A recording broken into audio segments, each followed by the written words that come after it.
सुप्रभात विद्यार्थियों। आज हम लोग यण संधि पढ़ेंगे, यण स्वर संधि पढ़ेंगे। अब तक हमने दीर्घ स्वर संधि, गुण स्वर संधि, वृद्धि स्वर संधि पढ़ा है। अब हम यण स्वर संधि पढ़ेंगे। यहाँ से थोड़ा सा चैतन्य हो जाने की ज़रूरत है, थोड़े से कंसंट्रेशन की ज़रूरत है इसको पढ़ते समय। नियम ये कहता है कि ई के बाद कोई भिन्न स्वर आए, ऊ के बाद कोई भिन्न स्वर आए और री के बाद कोई भिन्न स्वर आए तो क्या होता है। ध्यान दें, नियम ये कह रहा है कि ई के बाद भिन्न स्वर आएगा तो ई का य हो जाएगा, ऊ के बाद कोई भिन्न स्वर आएगा तो ऊ का व हो जाएगा और री के बाद भिन्न स्वर आएगा तो री का र हो जाएगा।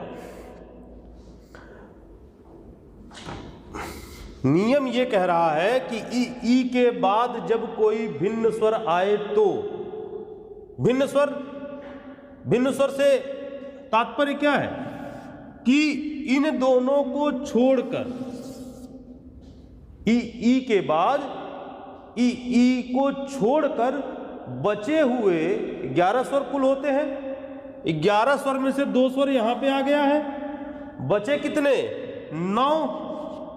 तो ई के बाद बचे हुए 9 स्वरों में से कोई आ जाए।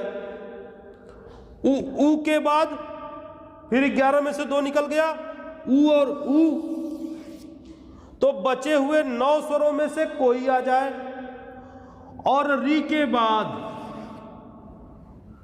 बचे हुए 10 स्वरों में से कोई स्वर आ जाए तो ई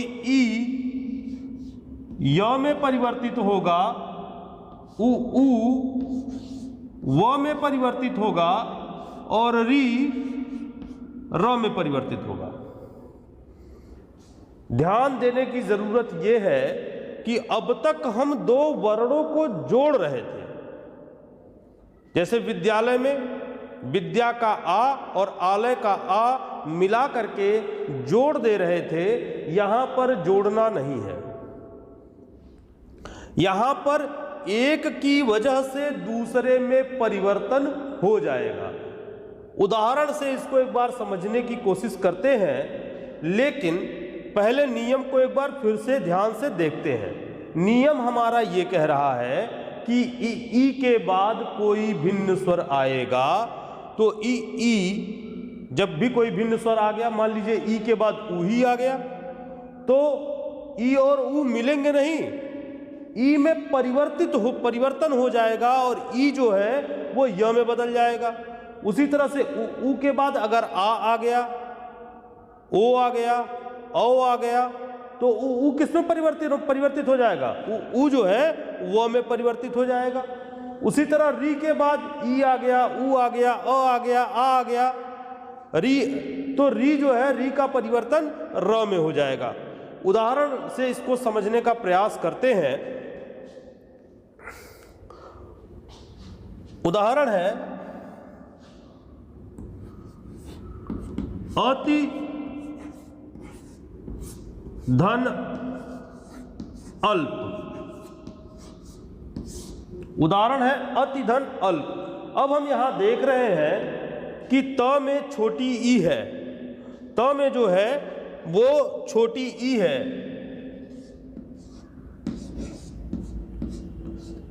इस त में छोटी ई लगा हुआ है, छोटी ई की मात्रा लगी हुई है।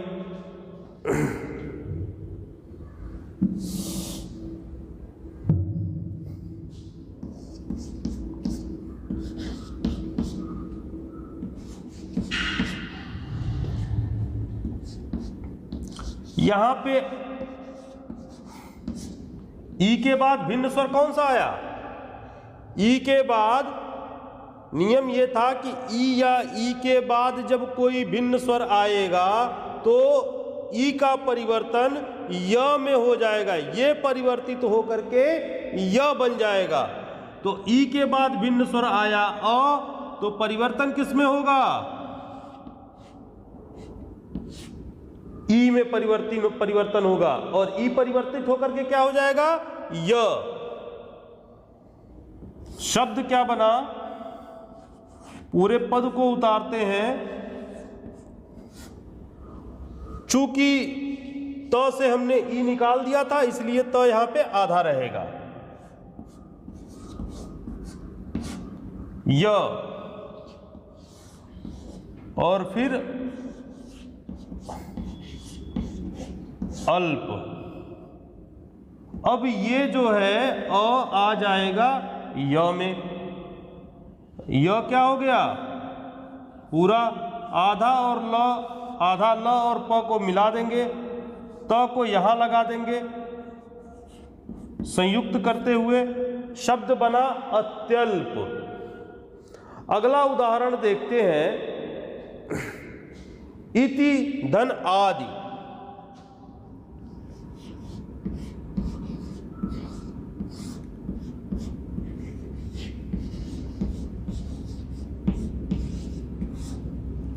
इति धन आदि। फिर त में कौन आया? छोटी ई। छोटी ई के बाद भिन्न स्वर आया है आदि का आ। अब तक हम दीर्घ स्वर में पढ़ रहे थे या गुण स्वर में पढ़ रहे थे या वृद्धि में कि इन दो वर्णों को जोड़ दिया जा रहा था। अब यहां पर जोड़ने का कार्यक्रम नहीं है। यहां पर इसकी वजह से, अर्थात दूसरे पद के प्रथम वर्ण के कारण पहले पद के आखिरी वर्ण में परिवर्तन हो जाएगा। अब तक जो हमने पढ़ा था संधि में कि दो वर्णों के मेल को संधि कहते हैं। अब यहां पर जो हम देखेंगे कि एक वर्ण के कारण दूसरे वर्ण के पूरे स्वरूप में ही परिवर्तन हो जाएगा। अब यहां पर हम देखते हैं कि छोटी ई के बाद वर्ण आया आ, अर्थात ई के बाद कोई भिन्न स्वर आएगा तो ई का स्वरूप बदलकर क्या हो जाएगा? य हो जाएगा। शब्द क्या बना? इत। चूंकि ई की मात्रा निकाल ली गई है, य आदि। आ की मात्रा य में, शब्द बना इत्यादि। उतारते जाइएगा।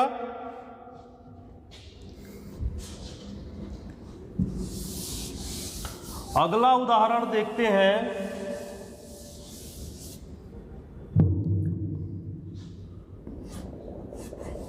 नी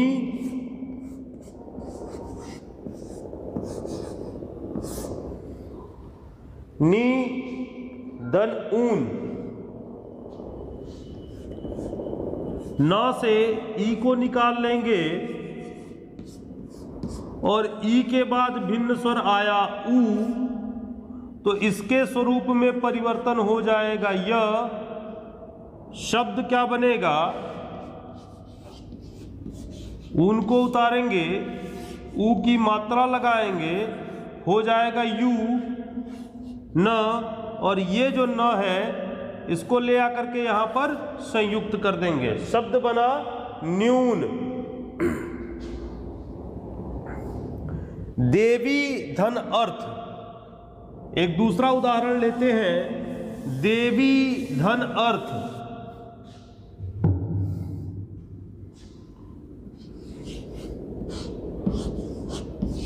देवी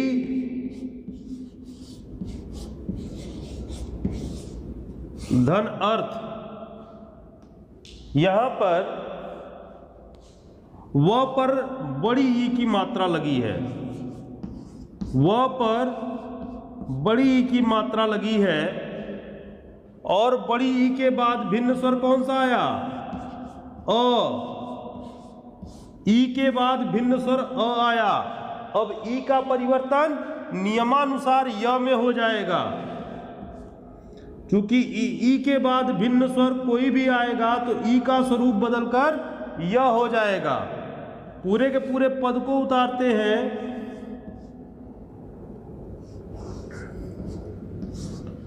आधा य और फिर अर्थ।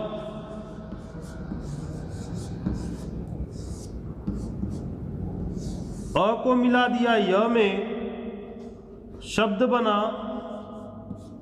देव्यर्थ।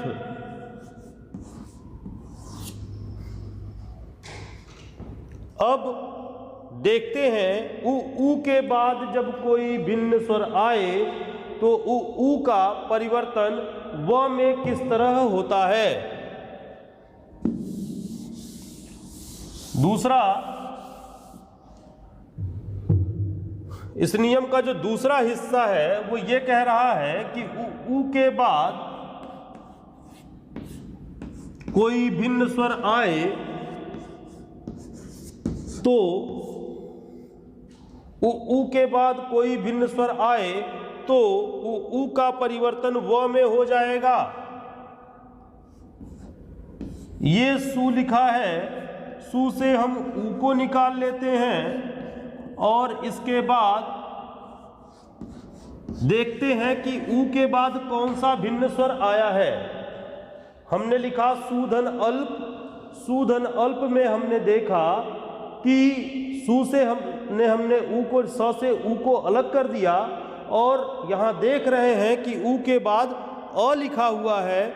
सो अब उ के स्वरूप में परिवर्तन होगा और उ का स्वरूप परिवर्तित होकर के व में बदल जाएगा, क्योंकि नियम यही कह रहा है। नियम ये कह रहा है कि उ के बाद जब कोई भिन्न स्वर आए तो उ परिवर्तित होकर के व हो जाएगा। अब आगे देखते हैं, यहां अल्प को उतार लेंगे, अ को मिलाएंगे व में, हो जाएगा वल, और इस स को यहां पर संयुक्त कर देंगे, शब्द बना स्वल्प। अगला उदाहरण देखते हैं, अनुधन अय। अनुधन अय,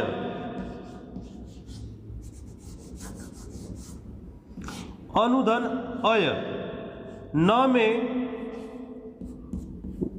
उ है, अय को उतारते हैं,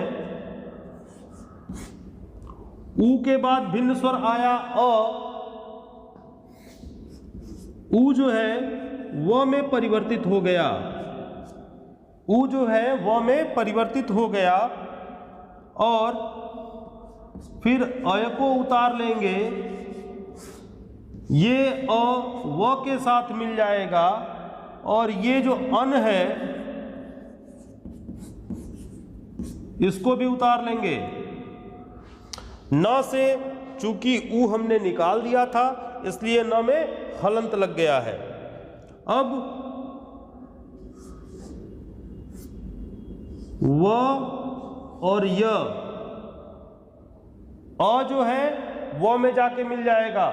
जब व्यंजन में स्वर मिलेगा व्यंजन पूरा हो गया। न आधा है तो इसको व के साथ संयुक्त कर देंगे, अ को उतार लेंगे, शब्द बना अन्वय। अगले उदाहरण पे आते हैं, अगले उदाहरण पे आते हैं, गुरुधन औदार्य। ये उदाहरण कई बार का पूछा हुआ है।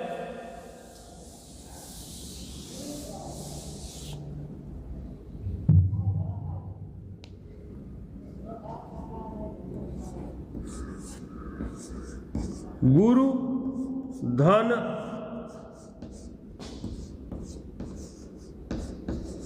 औदार्य, ये उदाहरण कई बार का पूछा हुआ है। र में उ है और उ के बाद भिन्न स्वर अ आया, उ के स्वरूप में परिवर्तन होगा, उ क्या हो जाएगा व। औदार्य को फिर उतारेंगे और यहां पर औ की मात्रा लगा देंगे, कहां पे व में, व क्या हो जाएगा पूरा हो जाएगा। दार्य को उतार लिया, यहां से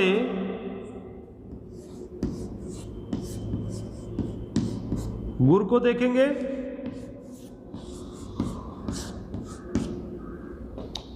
अब ये र चूंकि कोई स्वर नहीं है बाद में, इसलिए अब ये र तो रह गया आधा। तो ये र चूंकि आधा है, कोई स्वर नहीं है, इसलिए ये संयुक्त कहां पे हो जाएगा? व के ऊपर शब्द बनेगा गुरवोदार्य।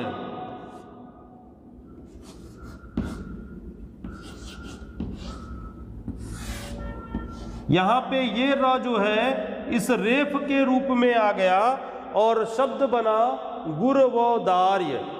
रेफ की परिभाषा मैंने व्यंजन और स्वर पढ़ाते समय आपको बताया था कि रेफ उस र को कहते हैं जिसका उच्चारण जिस वर्ण पर होता है उसके ठीक आगे वाले वर्ण पर वो जाकर के संयुक्त होता है।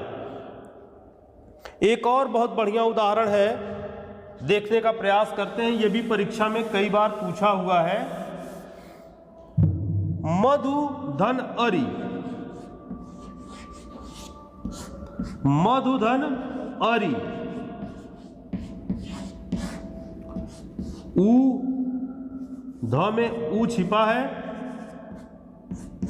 ध में ऊ छिपा नहीं, ध में ऊ की मात्रा लगी है और ऊ के बाद फिर अ आया हुआ है, ऊ का स्वरूप बदलेगा, हो जाएगा वह।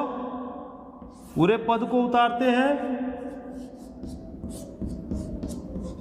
वह और फिर अरि, अ संयुक्त संपृक्त हो जाएगा वह में, शब्द बनेगा वरि, और ध जो है वो आकर के वह पे लग जाएगा, शब्द बना मध्वरि। ये भगवान विष्णु का पर्यायवाची भी है मध्वरि, भगवान विष्णु का पर्यायवाची भी है मध्वरि। देखिए संधि पढ़ने से जो दो तीन फायदे होते हैं वो ये होते हैं, पहला तो हमारी तत्सम शब्दावली तैयार होती है, दूसरा कई बार हमें उपसर्गों के बारे में भी पता चल जाता है, और दूसरा हमें जो शुद्ध अशुद्ध शब्द हैं उनके बारे में भी इससे पता चलता है। एक जो तीसरा इस नियम का जो तीसरा हिस्सा था कि री के बाद जब कोई भिन्न स्वर आए तो री की क्या गति होती है। री के बाद जब कोई भिन्न स्वर आएगा तो नियम ये कह रहा था कि री जो है वो र में बदल जाएगा, री जो है वो र में बदल जाएगा। देखते हैं कैसे। पितृधन आदेश,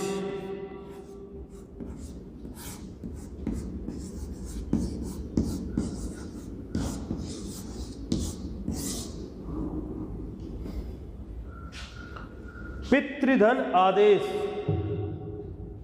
मैंने गलत लिख दिया है, पितृधन आदेश। अब यहां पर हम देख रहे हैं कि री की मात्रा त में लगी हुई है। त में किसकी मात्रा लगी है? री की। अब री के बाद भिन्न स्वर क्या आया? री के बाद भिन्न स्वर आया आ, सॉरी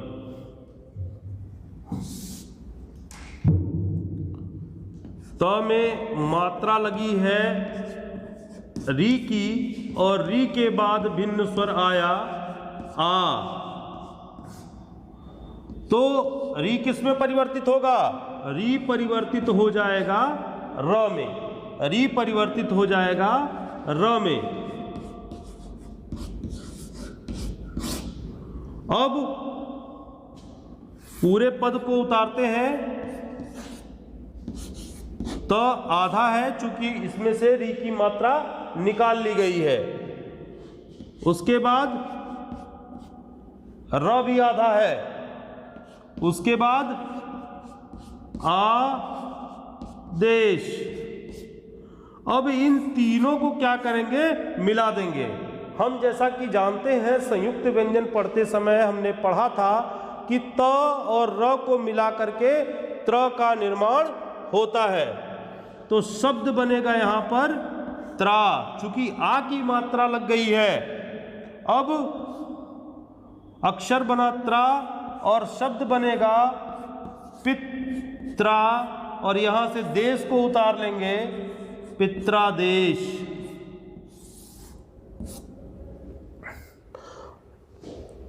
इसे उतार लीजिएगा, यह भी परीक्षा में कई बार पूछा हुआ है। इसके बाद एक अगला उदाहरण है मातृधन आज्ञा। ठीक इसी तरह से बनेगा जैसे इसको बनाया गया है, मातृधन आज्ञा।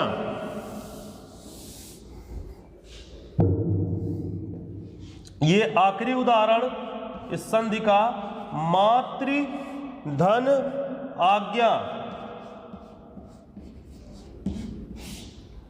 यहां पर भी हम देख रहे हैं कि त में री की मात्रा लगी हुई है, उसके बाद भिन्न स्वर के में आ आया हुआ है, तो री का परिवर्तन र में हो जाएगा। हमने देखा कि री के बाद भिन्न स्वर आ आया है, तो री का परिवर्तन र में हो जाएगा और तीनों मिलकर पुनः त्रा का निर्माण कर देंगे। शब्द बनेगा